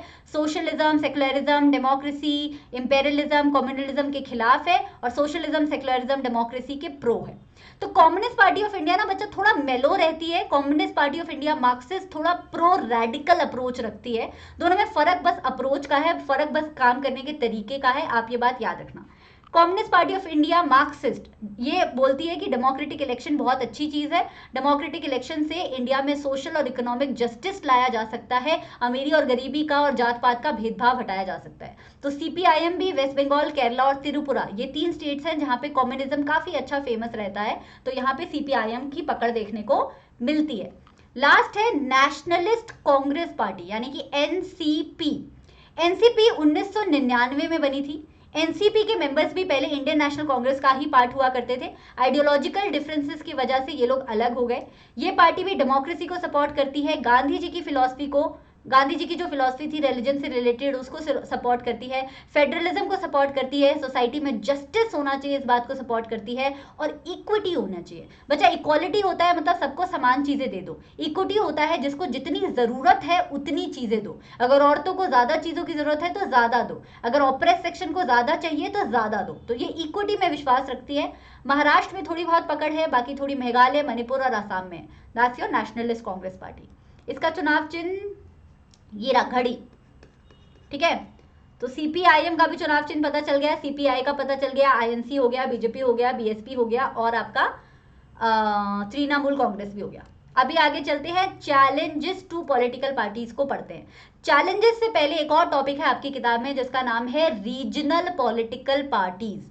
रीजनल पॉलिटिकल पार्टीज और कुछ नहीं होती हैं बल्कि स्टेट पार्टीज होती हैं। स्टेट पार्टीज का पहले जो है ना इलेक्शंस में इतना प्रभाव देखा नहीं जाता था, पर 1990 के दशक में ऐसा हुआ कि किसी भी पार्टी को ट्रू मेजोरिटी मिलना बंद हो गया, चाहे वो कांग्रेस हो चाहे वो बीजेपी हो। ट्रू मेजोरिटी से आजकल सरकार नहीं बनती, सरकार बनती ही गठबंधन की है। तो ये जो दौर चल रहा है गठबंधन की और अलायंस की सरकार का, इसमें रीजनल पार्टीज को बड़ा फायदा हुआ है। अब नेशनल पार्टीज पहले क्या करती थी ना, रीजनल पार्टीज को किनारे कर देती थी कि तुम हटो, अभी तुम तो स्टेट लेवल पे हो, हम नेशनल लेवल पे। अभी उनको पता है कि स्टेट पार्टीज को किनारे रखोगे तो स्टेट पार्टीज आपको सपोर्ट नहीं करेंगी, सपोर्ट नहीं करेंगी तो आप सरकार कैसे बनाओगे, है ना, क्योंकि गठबंधन की सरकार बनती है, एक एक वोट और एक एक सीट जरूरी होती है, राइट। तो रेकग्नाइज पार्टीज का रीजनल पार्टीज का काफी फायदा हो गया है कोलिजन सरकार से। एनीवे, अब चलते हैं चैलेंजेस टू पॉलिटिकल पार्टीज की तरफ। बहुत सारे चैलेंजेस आपकी किताब में दिए हैं, किसी एक चैलेंज पे भी 2 मार्क का क्वेश्चन आ सकता है या सारे चैलेंजेस पे भी बड़े मार्क्स का क्वेश्चन आ सकता है। Lack of internal democracy, democracy सिर्फ पॉलिटिकल पार्टीज के बाहर नहीं होनी चाहिए, पॉलिटिकल पार्टीज के अंदर भी होना चाहिए। आपने स्टार्टिंग में पढ़ा था पॉलिटिकल पार्टीज के 2 कंपोनेंट्स, याद है ना, पहले वाले 2, यानी कि एक्टिव मेंबर्स और लीडर। तो पॉलिटिकल पार्टीज में क्या होता है कि जो लीडर्स होते हैं उनकी बात चलती है, जो एक्टिव मेंबर्स होते हैं उनकी बहुत ज्यादा बात नहीं चलती है। सारे मेंबर्स का तो रजिस्ट्रेशन भी नहीं करवाया होता, सारे मेंबर्स को तो पार्टी की मीटिंग्स के बारे में बताया भी नहीं जाता, सारे मीटिंग्स में तो सारे मेंबर्स की राय भी नहीं ली जाती। तो कोई इंटरनल डेमोक्रेसी नहीं है। जो पार्टी के अंदर इंपॉर्टेंट पोजीशन होती है, जैसे पार्टी के चेयरपर्सन, वाइस चेयरपर्सन, वो किसी ना किसी को ऐसे ही एवं ही दे दी जाती है। कोई इलेक्शन प्रॉपर पार्टी के अंदर होते नहीं है, तो सारे मेंबर्स को एक समान नहीं रखा जाता है। सारी पॉलिटिकल पार्टीज में होता है ये लैक ऑफ इंटरनल डेमोक्रेसी। किसी भी पॉलिटिकल पार्टीज में ऐसा नहीं है कि अच्छी खासी डेमोक्रेसी हो। दूसरा है डायनेस्टिक सक्सेशन। डायनेस्टी का मतलब खानदान, सक्सेशन का मतलब खानदान की ही पीढ़ी दर पीढ़ी को पावर मिलती रहे। तो कभी कभी क्या होता है कि एक पॉलिटिकल पार्टीज में ये देखने को मिलता है कि एक ही खानदान के लोग बार बार जो है पॉलिटिकल पार्टी के लीडर बनते रहते हैं और पॉलिटिकल पार्टीज में अपनी धाक जमाते रहते हैं। एक ही खानदान के लोग, राजा का बेटा राजा, उसका बेटा राजा, इस तरीके की स्थिति पॉलिटिकल पार्टीज में देखने को मिलती है। और जरूरी नहीं है कि वो एक ही खानदान के हों। जैसे मान लो कोई बड़ा लीडर है, वो किसी पार्टी को बिलोंग करता है, उसकी सरकार चल रही है, कोई उसका फॉलोअर मिल गया, शिष्य मिल गया, जिसने उसको बहुत बटरिंग कर करके फ्लैटरी कर करके लीडर को पटा के रखा हुआ है कि आप तो ना, मतलब मैं तो आप ही को भगवान मानता हूं या जो भी है ना। आपको पता है कि फ्लैटरी कैसे होती है पॉलिटिक्स में। तो कभी कभी उसमें भी डायनेस्टिक सक्सेशन देखा जाता है कि जो ऑलरेडी पावर में लीडर होते हैं वो अपने चेलों को या शिष्यों को ही बाद में गद्दी दिलवा देते हैं। This is very very wrong. सब लोग एक समान होने चाहिए, मेरिट के बेसिस पे गद्दी मिलनी चाहिए पार्टी के अंदर या पार्टी के बाहर, ना कि आपके कनेक्शंस की वजह से मिलनी चाहिए, right. Next, money and muscle power. भाई पॉलिटिकल पार्टीज और पॉलिटिकल पार्टीज के मेंबर को सिर्फ अपना करियर बनाना होता है, तो वो कभी कभी क्या करते हैं कि बहुत सारा पैसा इस्तेमाल करने के लिए, इलेक्शन फंड करवाने के लिए बहुत गलत सलत कॉर्पोरेट के साथ हाथ मिला लेते हैं। उन्हें बोल देते हैं कि हमारी पार्टी इलेक्शन आप फंड कर दीजिए, जब जीत जाएंगे ना आपका टेंडर पास करवा देंगे। या फिर वो क्या करते हैं, किसी लोकल लीडर से ना हाथ मिला लेते हैं, लोकल गुंडे से हाथ मिला लेते हैं और बोलते हैं कि आप हमें इलेक्शन जितवा दीजिए, वोटर्स को डरा धमका के हमें इलेक्शन जितवा दीजिए, हम अगले इलेक्शन में आपको जो है टिकट दिलवा देंगे, कैंडिडेट बनवा देंगे। तो इस तरीके की मनी एंड मसल पावर बहुत पार्टीज यूज करती हैं इलेक्शन में, which is a very great challenge to political parties and Indian democracy, क्योंकि इससे स्पिरिट ऑफ डेमोक्रेसी खराब होती है। ये अनफेयर प्रैक्टिसेस में काउंट होता है। Now no meaningful choice. No meaningful choice का मतलब है आप मार्केट में फ्रूट खरीदने जाओ और सारे ठेलों पे आपको सिर्फ एप्पल दिख रहा है, तो ये तो कोई चॉइस नहीं हुई। आपको एप्पल पसंद ही नहीं है तो आप तो बिना फ्रूट खरीदे वापस आ जाओगे। कुछ ऐसा ही होता है इंडियन इलेक्शंस में। इलेक्शंस में जब हम वोट देने जाते हैं तो पार्टीज बहुत सारी होती हैं, लेकिन सारी पार्टीज करप्ट, सारे लीडर्स करप्ट, सबकी प्रोग्राम पॉलिसी एक समान, सड़क बनवा देंगे, ये कर देंगे, वो कर देंगे। तो वोटर्स को रियल चॉइस नहीं मिलती, और वोटर्स को जब चॉइस नहीं मिलती तो मन नहीं मानता किसी पार्टी को वोट देने का, राइट। तो मीनिंगफुल चॉइसेस होनी चाहिए, हर पार्टी के अपने अलग अनोखे मुद्दे होने चाहिए, ताकि वोटर्स को मजा आए थोड़ा वोट देने में और डेमोक्रेसी थोड़ी और निखर के आए, है कि नहीं। नेक्स्ट, हो तो पार्टी के इस चैप्टर के लास्ट पार्ट पे हैं हम, जहां हम बात करने वाले हैं कि पार्टीज को सुधारना कैसे है, रिफॉर्म कैसे करना है। दो तरीके की रिफॉर्मेशन दे रखी है आपकी बुक में, एक जो ऑलरेडी हो चुकी है इंडियन डेमोक्रेसी में, एक जो आगे होनी चाहिए। पहले जो हो चुकी है उसकी बातें करते हैं। Anti defection law. Anti defection का मतलब होता है बच्चा कि कभी कभी पहले इंडियन पॉलिटिक्स में क्या होता था कि लीडर्स इतने चालू हुआ करते थे, पार्टी नंबर एक्स से खड़े हो जाते थे इलेक्शन में और जीत जाते थे, और जब गद्दी मिल जाती थी तो पार्टी अपनी चेंज कर लेते थे। इस बात को बोला जाता था डिफेक्शन। मतलब defection was changing your alliance to a political party और changing your political party while being in the seat, while being on the seat, sorry, right, while being in power changing our political party was known as defection। फिर क्या किया, supreme court ने anti defection law बना दिया। अगर आप MP हो, MLA हो, कोई भी लीडर हो, अगर आप जीत गए हो किसी पार्टी से, तो जब तक आप जीते हुए हो, जब तक आप गद्दी पे बैठे हो, तब तक आपको उसी पॉलिटिकल पार्टी का सगा होना पड़ेगा। आप पार्टी नहीं बदल सकते। आप पार्टी बदलना चाहते हो तो या तो अपनी सीट छोड़ो, या फिर जब आपका सीट का टाइम खत्म हो जाएगा तब पार्टी बदलना। इसे बोला जाता है एंटी डिफेक्शन लॉ। फिर है details of property and criminal cases. Supreme court ने एक और बड़ा बढ़िया सा ऑर्डर पास किया था, जहां पे आप अगर पार्टी के कैंडिडेट हो और इलेक्शन में खड़े हो रहे हो तो आपको एफिडेविट साइन करना पड़ता है, एक ऑफिशियल डॉक्यूमेंट साइन करना पड़ता है, और उसमें इंपॉर्टेंट डिटेल्स भरनी पड़ती है कि आपके ऊपर कोई क्रिमिनल केस तो नहीं चल रहा, आपके पास प्रॉपर्टी कितनी है, संपत्ति कितनी है, धन कितना है, फैमिली में कितने लोग हैं, और अच्छा कितने पढ़े लिखे हो। ये सब क्यों साइन करवाया जाता है कि भाई कल को पता नहीं ना आप इलेक्शन में जीत जाओ तो सरकार का सारा पैसा अपनी जेब में रख लो। अभी तक आप 2 BHK में रहते थे, इलेक्शन में जीतने के बाद आपने कोठी बनवा ली है। नहीं नहीं, ऐसा नहीं होना चाहिए। तो एफिडेविट साइन करवा के रखा जाता है ताकि करप्शन को ट्रैक किया जा सके। ठीक है, next, file and income tax return. Political parties की भी इनकम टैक्स रिटर्न फाइल की जाती है ताकि पता चले कि पार्टीज में फंड कहां से आ रहा है और पार्टी में फंड कितना आ रहा है, और पार्टी खुद टैक्स पे कर रही है कि नहीं कर रही है। आप उल जरूर लोगों से, कॉर्पोरेट से और देश के गुंडों से पैसा लेके अगर पॉलिटिकल पार्टीज फंड कर रहे हो, इलेक्शन फंड कर रहे हो, तो दीज आर अनफेयर प्रैक्टिसेस। तो इसकी वजह से, इनकम टैक्स रिटर्न की वजह से ये भी क्लियर हो जाता है कि पैसा आ कहां से रहा है। कहने की बातें हैं, इनके भी लूप होल्स हमारी इंडिया की पॉलिटिकल पार्टीज निकाल लेती हैं, हम सबको पता है। करप्शन अभी भी है हमारी इंडियन पॉलिटिक्स में काफी, लेकिन एटलीस्ट इन लॉज की वजह से थोड़ा कम हुआ है। अब बात ये आती है कि और क्या कर सकते हैं। देखो, सबसे पहली बात तो हम जनता जनार्दन पॉलिटिकल पार्टीज पे प्रेशर डाल सकती हैं कि यार तुम पार्टी के अंदर सारे मेंबर्स को एक समान रखो, पार्टी के अंदर इलेक्शन कराओ, पार्टी के इंटरनली पार्टी के अंदर क्या क्या चल रहा है वो भी मीडिया में आना चाहिए।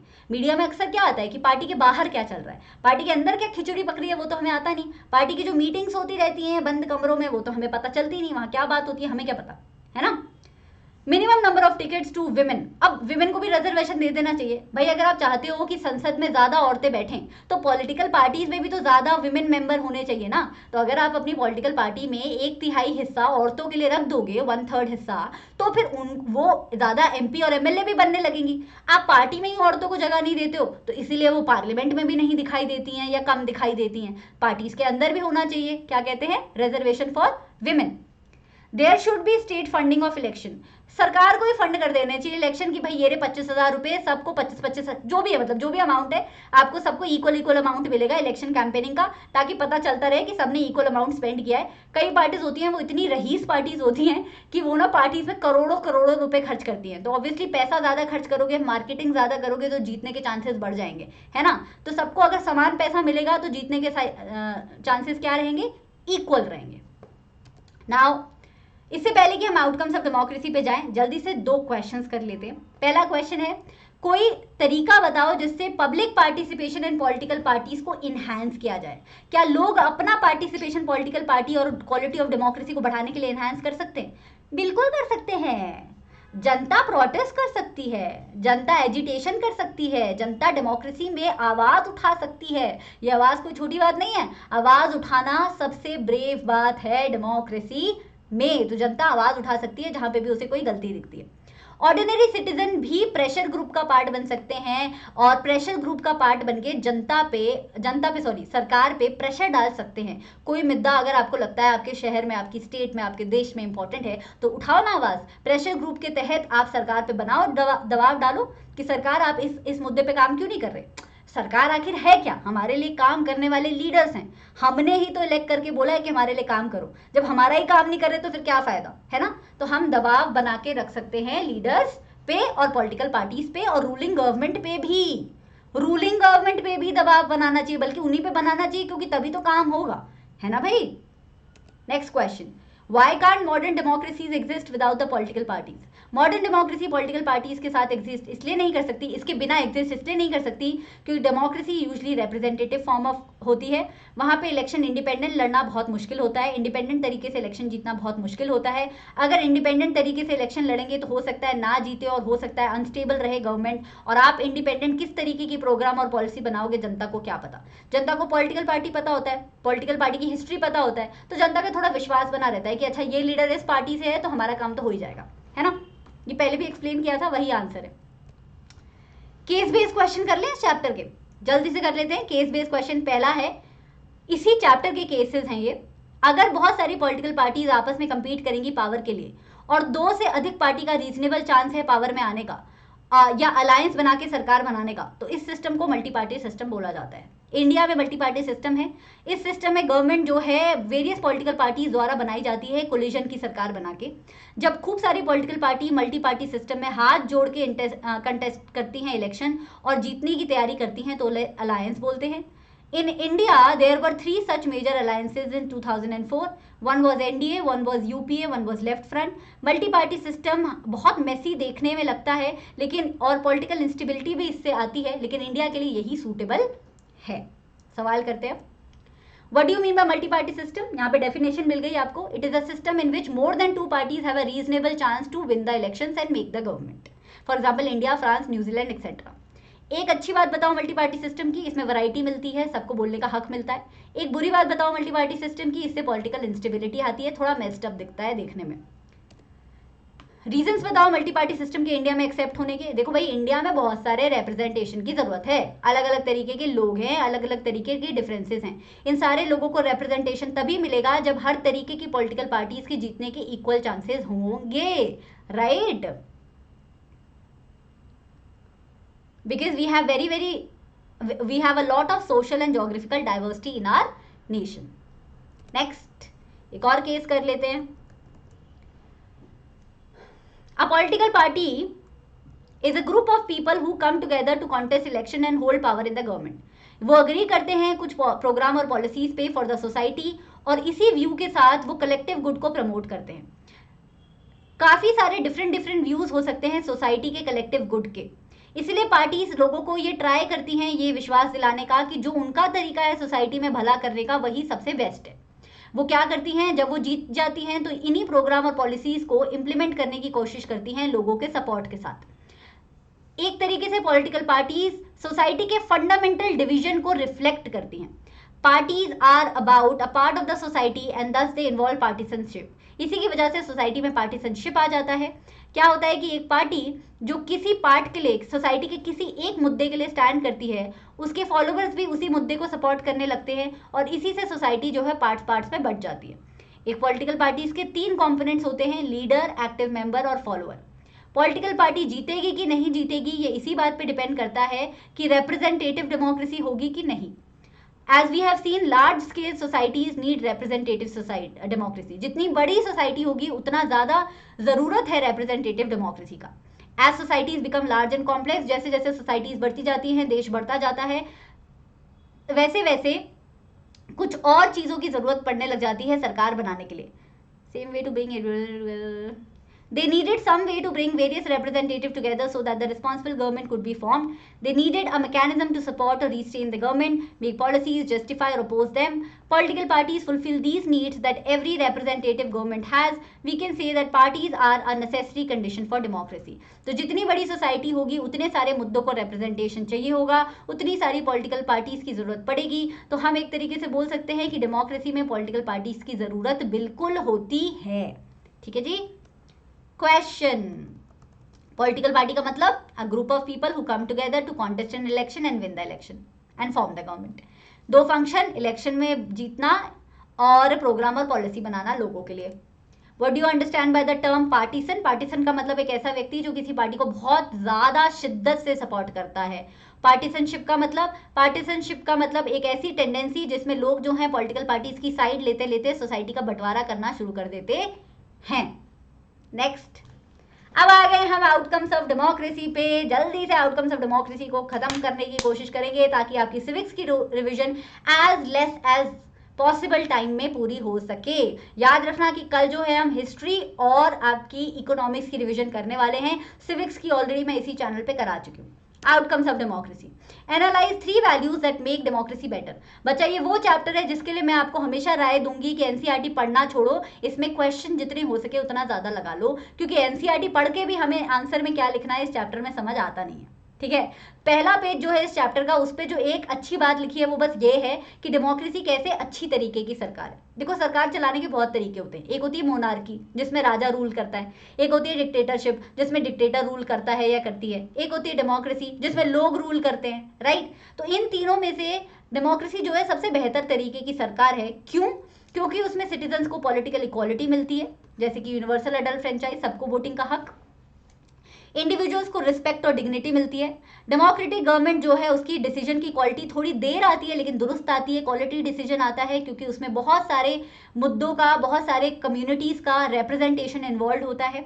और अगर बाई चांस सोसाइटी में कोई कॉन्फ्लिक्ट हो जाता है तो डेमोक्रेटिक गवर्नमेंट ये ऑलरेडी बता देती है कि उस कॉन्फ्लिक्ट को सुलझाना कैसे है। नेक्स्ट है कि क्या डेमोक्रेटिक गवर्नमेंट अकाउंटेबल होती है, रिस्पॉन्सिव होती है और लेजिटिमेट होती है कि नहीं। पहले मैं ना अकाउंटेबिलिटी का मतलब बता देती हूँ, बच्चों को मतलब ही नहीं पता होता तो उन्हें बड़ा डर लगता है।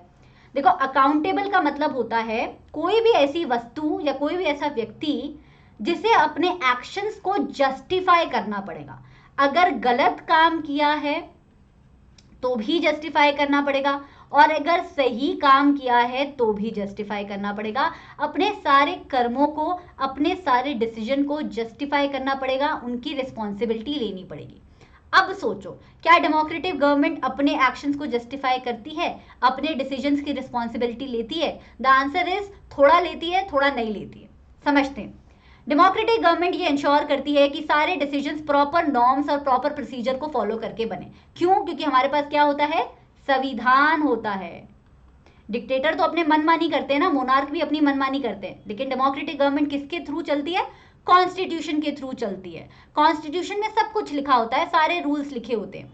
डेमोक्रेटिक गवर्नमेंट सिटीजन्स को ये अलाउ करती है कि जो डिसीजन लिया है वो करेक्ट प्रोसीजर से लिया गया है। अनडेमोक्रेटिक होता है तो लोग आवाज उठा सकते हैं। डेमोक्रेटिक गवर्नमेंट में थोड़ी सी ट्रांसपेरेंसी होती है, कैसे लिया गया है, कैसे सरकार चल रही है, कौन सी प्रोग्राम बन रहा है, कौन सा प्रोग्राम क्यों बन रहा है और कैसे बन रहा है और उसका क्या असर पड़ेगा, ये सारी चीजें लोगों को कुछ मायने में पता होती हैं। फॉर एग्जाम्पल अगर हमारे इलेक्शंस भी हो रहे होते हैं तो उसकी वोट काउंटिंग हमारे मीडिया के चैनल्स पे, टीवी चैनल्स पे या रेडियो चैनल्स पे लाइव अपडेट होती रहती है। तो दिस इज ट्रांसपेरेंसी ना, पारदर्शिता है। ऐसा तो नहीं है कि चोरी छुपे हो रहे हैं इलेक्शंस और चोरी छुपे हो रही है काउंटिंग और बाद में आके आपको सिर्फ रिजल्ट बताया जा रहा है। नहीं, सब कुछ आपके सामने हो रहा है, right. RTI, right to information, right to information 2005 में लागू किया गया था एज अ लॉ। इसमें क्या होता है कि अगर आप किसी सरकार के किसी डिसीजन के बारे में आपको थोड़ा बहुत नहीं पता है या थोड़ा बहुत आप और जानना चाहते हो तो आप आरटीआई फाइल कर सकते हो। आरटीआई, हर गवर्नमेंट ऑफिस में एक आरटीआई ऑफिस होता है और एक आरटीआई ऑफिसर होता है। तो आप किसी डिसीजन के बारे में और समझना चाहते हो तो आप आरटीआई फाइल कर दो, आपको आपका जवाब जो है मिल जाएगा, आपको पता चल जाएगा कि ये डिसीजन क्यों लिया गया था। तो डेमोक्रेसी में ट्रांसपेरेंसी के बहुत सारे मैकेनिज्म होते हैं, for example RTI, for example media. Democracy में एक मैकेनिज्म पूरा डेवलप होता है कि गवर्नमेंट को लोग कैसे अकाउंटेबल होल्ड करेंगे। इस मैकेनिज्म का नाम क्या होता है बच्चा? इस मैकेनिज्म का नाम होता है इलेक्शन। इलेक्शन से हम सरकार को रिस्पॉन्सिबल होल्ड करते हैं ना। अच्छे काम करोगे तो अगली बार भी जिता देंगे, बुरे काम करोगे तो अगली बार हरवा देंगे। तो हमारे पास इलेक्शन का हथियार है। To measure democracy on this outcome we should look for the following practices. तो डेमोक्रेसी सही मायने में रिस्पॉन्सिबल और जस्टिफिएबल है कि नहीं, इसके लिए आप बस देख लो कि डेमोक्रेसी में अच्छी तरीके से इलेक्शन हो रहे हैं कि नहीं, फ्री और फेयर रेगुलर इलेक्शन। तो देखो इंडिया में होते हैं। ओपन पब्लिक डिबेट होती है कि नहीं, कि सब कुछ चोरी छुपे हो जाता है। ओपन पब्लिक डिबेट होती है, संसद की जो डिबेट है टीवी पे दिखाई जाती है। राइट टू इन्फॉर्मेशन है कि नहीं, बिल्कुल है। लेकिन इन सारी चीजों के बावजूद भी डेमोक्रेसी में ट्रांसपेरेंसी की थोड़ी सी कमी होती है और करप्शन बहुत ज्यादा होता है। दो डेमोक्रेसी में रेगुलर और फेयर इलेक्शन होने के बाकी तरीकों की सरकार से ज्यादा अच्छे चांसेस होते हैं, बाकी सरकारों से डेमोक्रेसी बेहतर है, लेकिन फिर भी democracy best form of government नहीं है, क्योंकि इसमें करप्शन के छींटे और कुछ छुपाने की चीजें देखी जाती हैं। जितना मर्जी बोल लो, कुछ चीजें चोरी छुपे होती हैं, बहुत अच्छा रिकॉर्ड नहीं है सिटीजन्स को अच्छी तरीके से इन्फॉर्मेशन देने का, सिटीजन्स को राइट इन्फॉर्मेशन देने का, ट्रू इन्फॉर्मेशन देने का। डेमोक्रेटिक गवर्नमेंट हमेशा सच बोले ऐसा ज़रूरी नहीं है। तो ऑनेस्टी की कमी और हाँ, ऑनेस्टी की कमी और करप्शन होता है। दूसरा पार्ट है कि क्या डेमोक्रेटिक गवर्नमेंट रिस्पॉन्सिव होती है। रिस्पॉन्सिव, मान लो आपको चोट लगी तो मैं अगर आपको बैंडेड दे रही हूँ तो मैं आपकी चोट पे रिस्पॉन्ड कर रही हूँ। उसी तरीके से अगर लोगों की कोई ज़रूरत होती है, कोई डिमांड होती है, तो डेमोक्रेटिक गवर्नमेंट जो है रिस्पॉन्ड करती है। एटलीस्ट करना चाहिए, अगर नहीं कर रही है तो वो अच्छी सरकार नहीं है, पर लोगों की ज़रूरतों को मद्देनज़र रखना चाहिए। अगर कहीं लोग धरने पे बैठे हैं, प्रोटेस्ट कर रहे हैं पीसफुल तरीके से, तो उनकी बात सुननी चाहिए, क्योंकि वही लोग हैं जिन्होंने आपको सरकार बनाया है, आप इन्हीं के लिए बने हो, राइट। तो डेमोक्रेसी को करना तो चाहिए लोगों की ज़रूरतों को रिस्पॉन्ड, लेकिन अक्सर दुनिया की डेमोक्रेसी में देखा है कि 100 आउट ऑफ 100 डेमोक्रेसीज ऐसा नहीं करती हैं। कभी कभी क्या होता है कि डेमोक्रेसीज लोगों की ज़रूरतों को साइड लाइन भी कर देती हैं, क्योंकि उनका अपना उल्लू सीधा हो रहा होता है। मेजॉरिटी पॉपुलेशन की डिमांड को मान लेती हैं और minority groups, minority religion, minority caste group, minority gender की बातों को नहीं मानती हैं, राइट।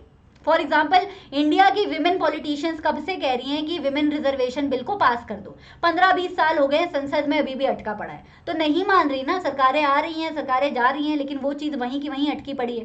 क्यों अटकी पड़ी है? क्योंकि आप रिस्पॉन्ड ही नहीं कर रहे हो उस पर, क्योंकि वो आपके लिए इंपॉर्टेंट ही नहीं है। Anyway, democracy is not free from evil of corruption. There is nothing to show that non-democracies are less corrupt or more sensitive to the people. देखो, ऐसा तो हम नहीं बोल सकते कि नॉन डेमोक्रेटिव गवर्नमेंट करप्शन नहीं होता है वहां पे, लेकिन डेमोक्रेटिव गवर्नमेंट में भी करप्शन होता है। तो करप्शन हर जगह है, डेमोक्रेसी में भी है, कायदे से होना नहीं चाहिए पर होता है। तीसरा है लेजिटमेसी। पहले लेजिटमेट एज अ मीनिंग पढ़ लेंगे, फिर हम डेमोक्रेसी लेजिटमेट है कि नहीं उसको समझेंगे। एक सेकेंड देना मुझे।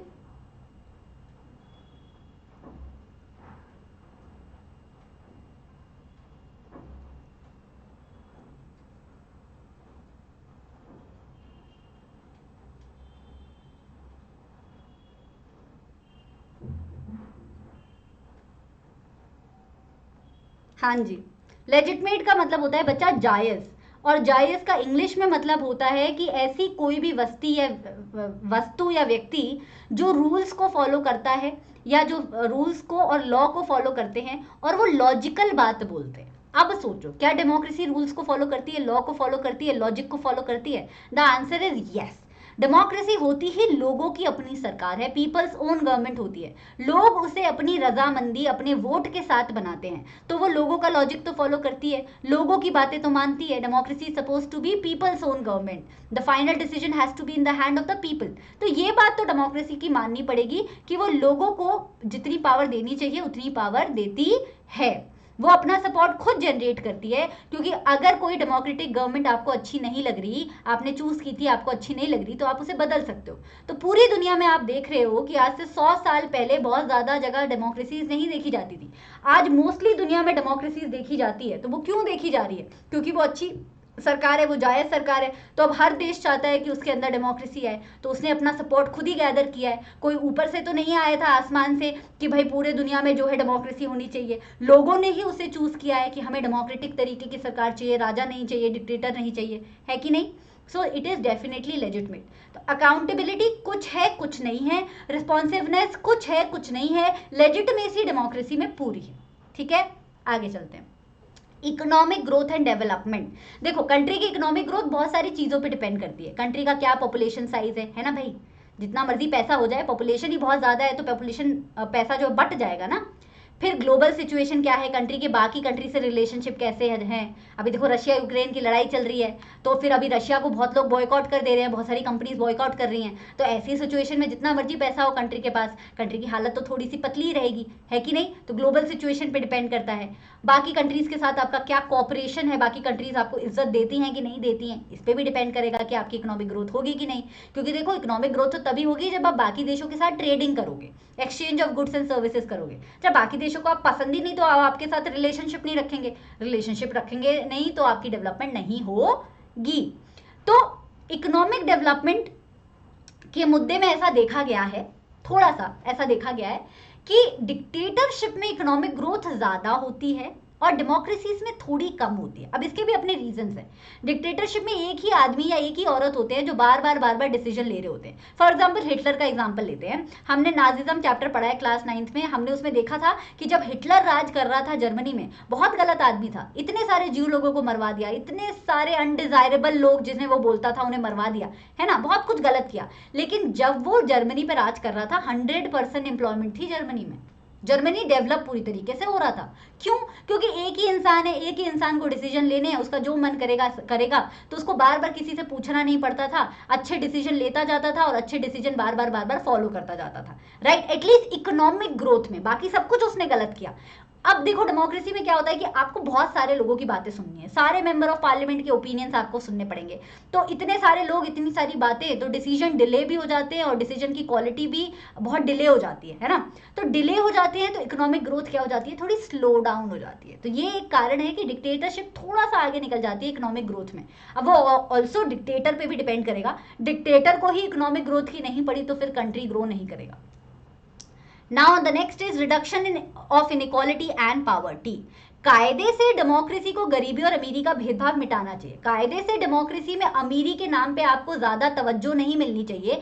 कायदे से सबको पॉलिटिकल इक्वालिटी है तो सोसाइटी में सबको इक्वल ट्रीटमेंट मिलना चाहिए।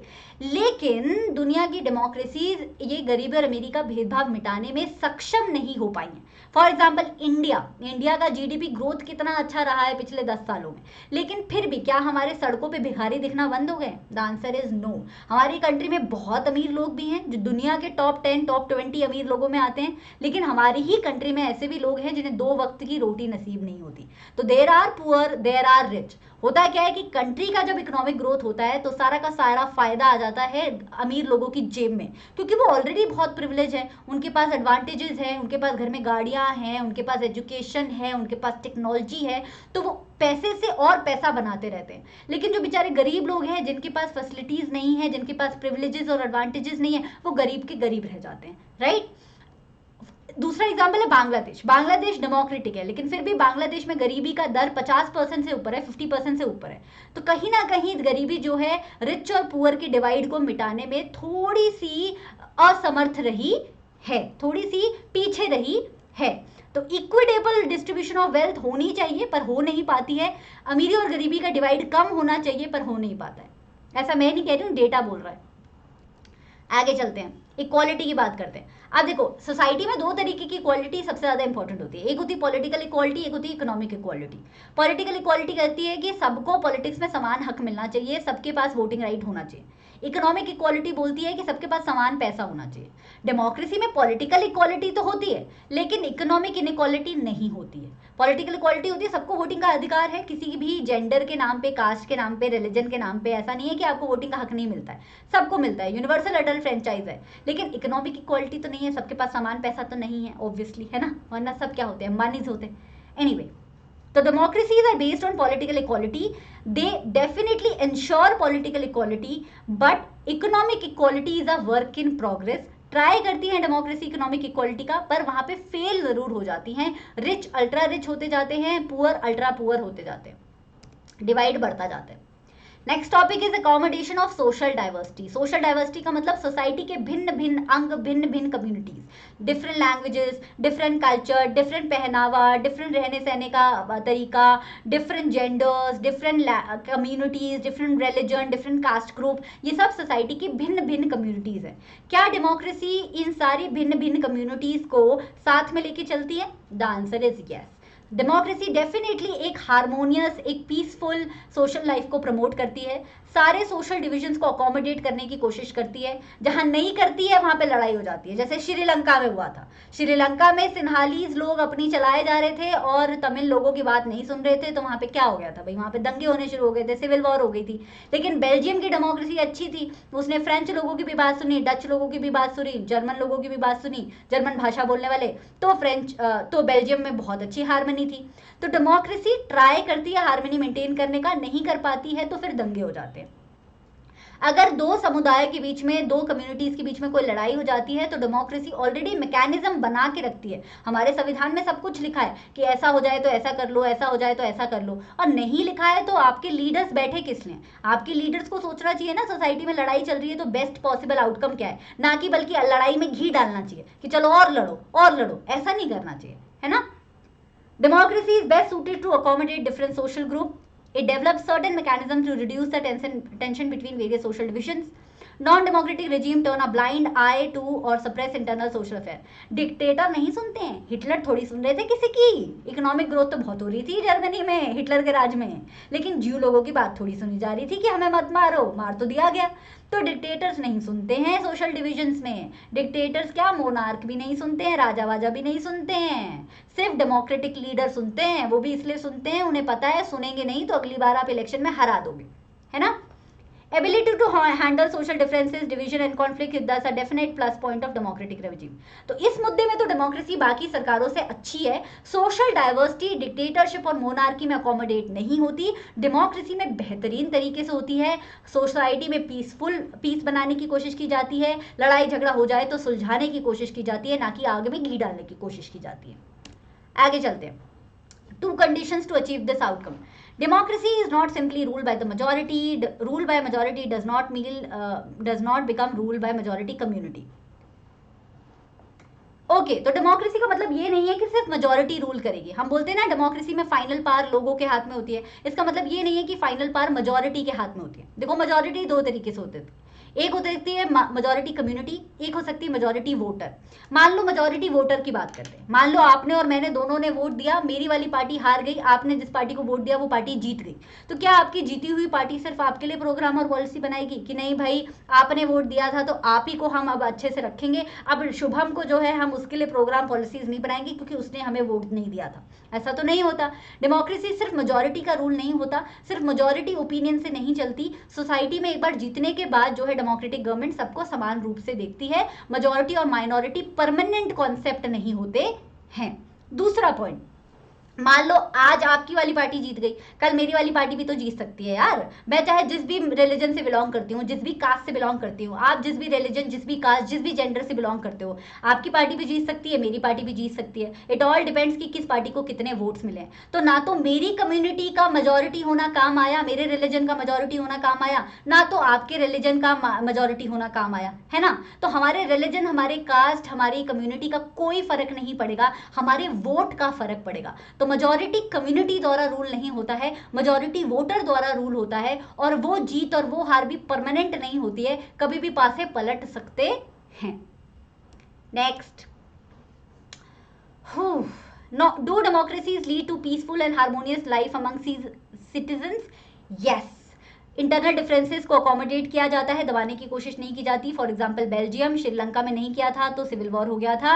मेजॉरिटी ओपिनियन का रूल नहीं होता है, सबका रूल होता है, जनरल व्यू से पब्लिक को रूल किया जाता है। मेजॉरिटी और माइनॉरिटी परमानेंट कॉन्सेप्ट नहीं होते हैं डेमोक्रेसी में। आज आप मेजॉरिटी हो तो कल मैं मेजॉरिटी हो सकती हूँ। अगर सोसाइटी में लड़ाई हो जाती है तो फिर उसे कॉन्फ्लिक्ट को रिजॉल्व करने का तरीका होता है। डेमोक्रेसी में सिटीजन्स को अधिकार होते हैं, माइनॉरिटी को स्पेशल प्रोटेक्शन मिलती है ताकि मेजॉरिटी रिलीजन या मेजॉरिटी कास्ट उन पे अत्याचार यानी कि एट्रोसिटीज ना कर पाए।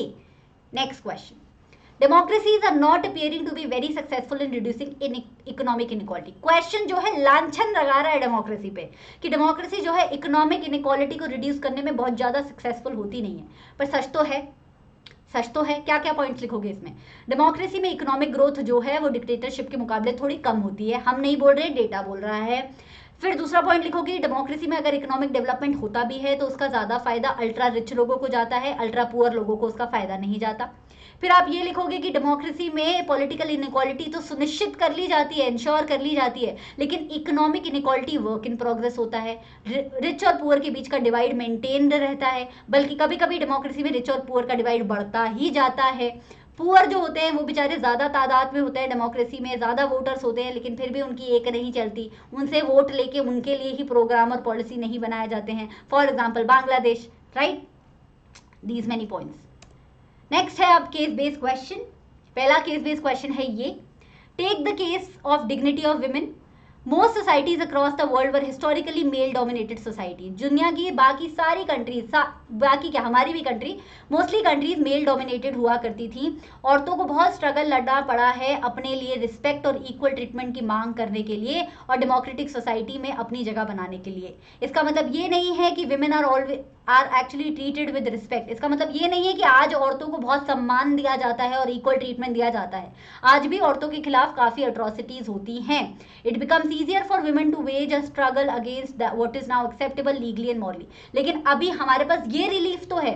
पहले तो ऐसा होता था कि हम सरकार के पास जाते थे और बोलते थे हमारे साथ ये हो रहा है वो हो रहा है, तो सरकार मानती ही नहीं थी, क्योंकि सरकार भी पेट्रियार्कल थी। अभी कम से कम लीगल इश्यूज नहीं होते हैं। अगर हम सरकार को जाके बोलेंगे कि हमें वोट देने नहीं दिया जा रहा है हमारी स्टेट में, तो सरकार बोलेगी कि ये डेमोक्रेसी के खिलाफ है, ये लीगलिटी के खिलाफ है, ये लॉ के खिलाफ है ना। तो अब कम से कम मोरली और लीगली ये डिसाइड हो गया है कि औरतों के खिलाफ जो हो रहा है वो सही है कि गलत है। Non-democratic government में this unacceptability would have been legal basis because the principle of individual freedom and dignity would not have the legal moral force there.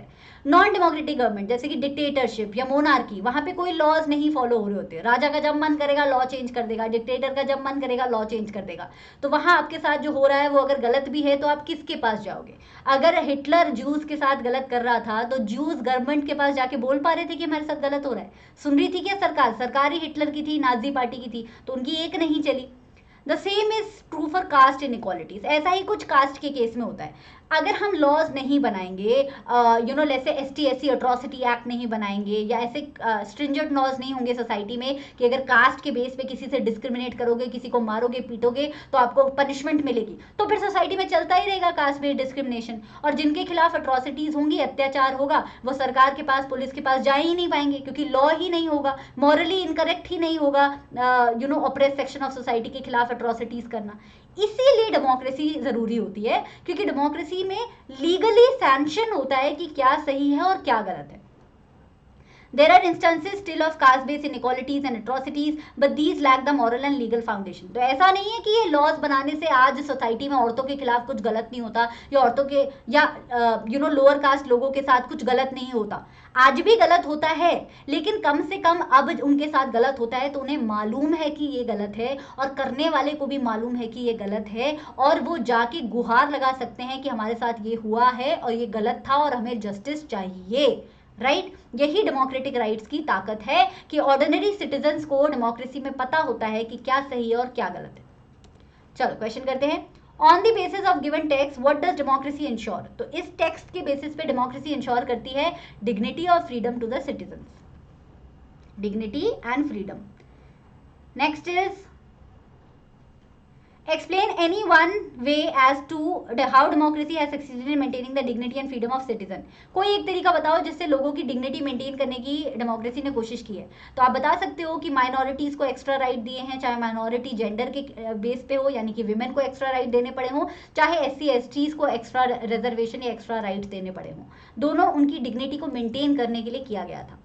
Respect और equal treatment of women are necessary ingredient of a democratic society. बताओ।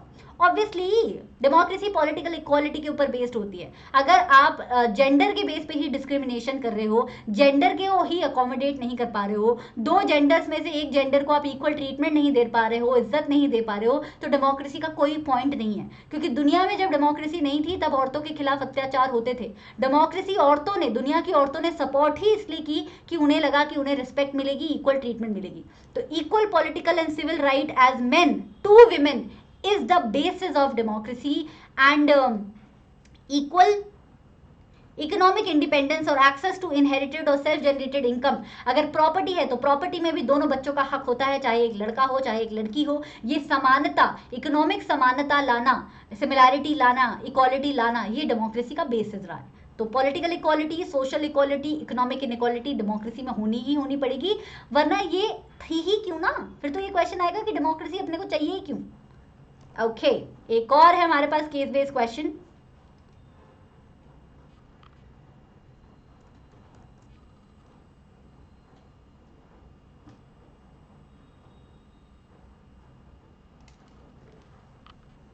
Perhaps more than development, it is reasonable to expect democracies to reduce economic disparities.